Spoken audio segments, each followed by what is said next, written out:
When Governor Snyder first took office, he said all the right things. In fact, I stood here last year and spoke about our willingness to work with him on an agenda that he told all of us was about getting Michigan back on track. He promised to transcend partisan politics and do things differently, to bring a business-minded approach to solving the state's problems. He said he wanted to move all of Michigan forward and embrace the idea of shared sacrifice among us all.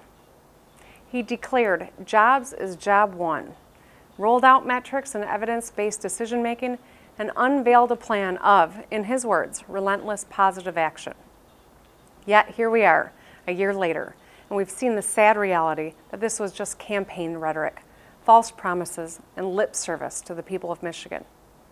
Perhaps the governor was too weak to change the culture, and the culture changed him. For while the governor's agenda this past year was certainly relentless, it was a far cry from positive.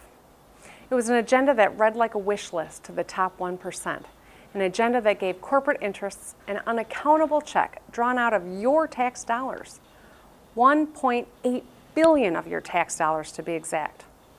In fact, despite the outcry from thousands and thousands of you across the state, it seemed the one thing consistently missing from the governor's agenda was you.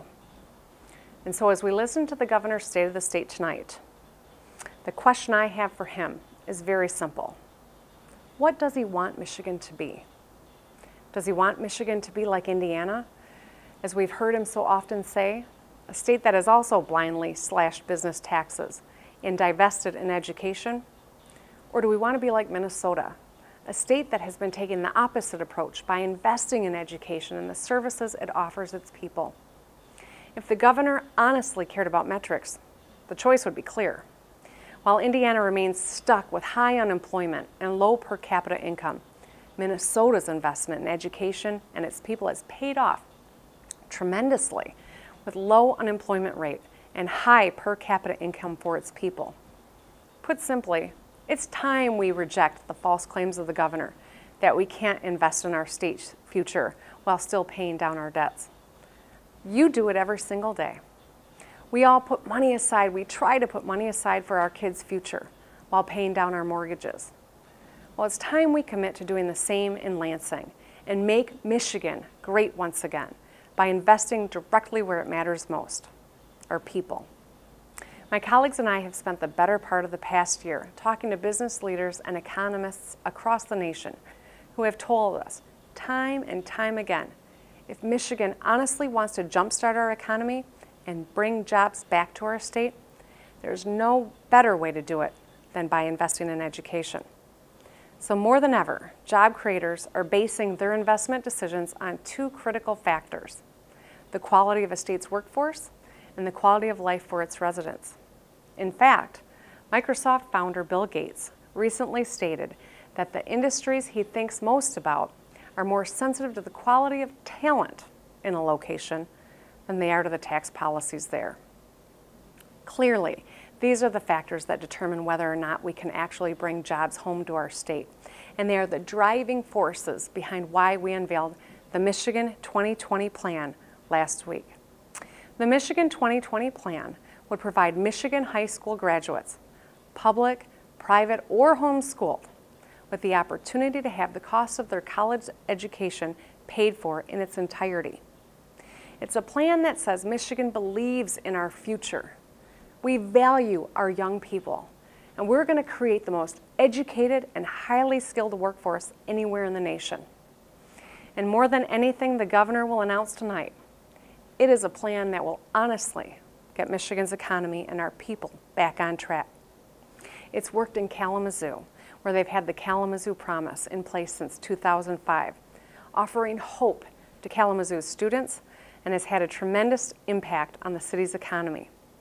Since the announcement of the promise, the Kalamazoo region has outpaced the rest of the state in employment, housing values, and population growth. Imagine what we could accomplish if we replicated that success for everyone in the state. This isn't a Democratic idea, nor is it a Republican one. It's a Michigan idea, backed up by metrics and research that the governor himself has said we should rely on to guide us forward. But best of all, and I want to be very clear about this, We can do this. We can implement this plan immediately without raising taxes a single penny. Instead, it's fully funded, fully paid for by just reducing the outdated and ineffective business tax loopholes and credits that have been put into the law over the years by special interest lobbyists. Michigan gives up over $35 billion in these types of tax expenditures. There are loopholes each and every single year, and by cutting just 10% of them, the ones that don't create a single job or don't serve an important public purpose, we would have more than enough money available to fund this education program for generations to come.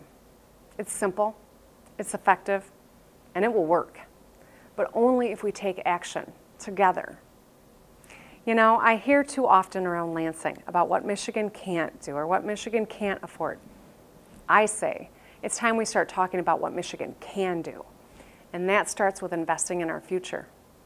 It's time we stop doing what is politically easy and we get down to work, because it's the right thing to do. The vision we lay out for Michigan and the choice we make today is simple. Do we value the interests of corporations above all else? Or do we truly value moving all of Michigan together forward? Last year, Governor Snyder and the Republican majorities chose corporations over kids. Well, we just put a plan on the table that chooses kids over corporations. It's time for us to remember what we were sent here to do. It's time for us to get to work for the people of Michigan. Thank you.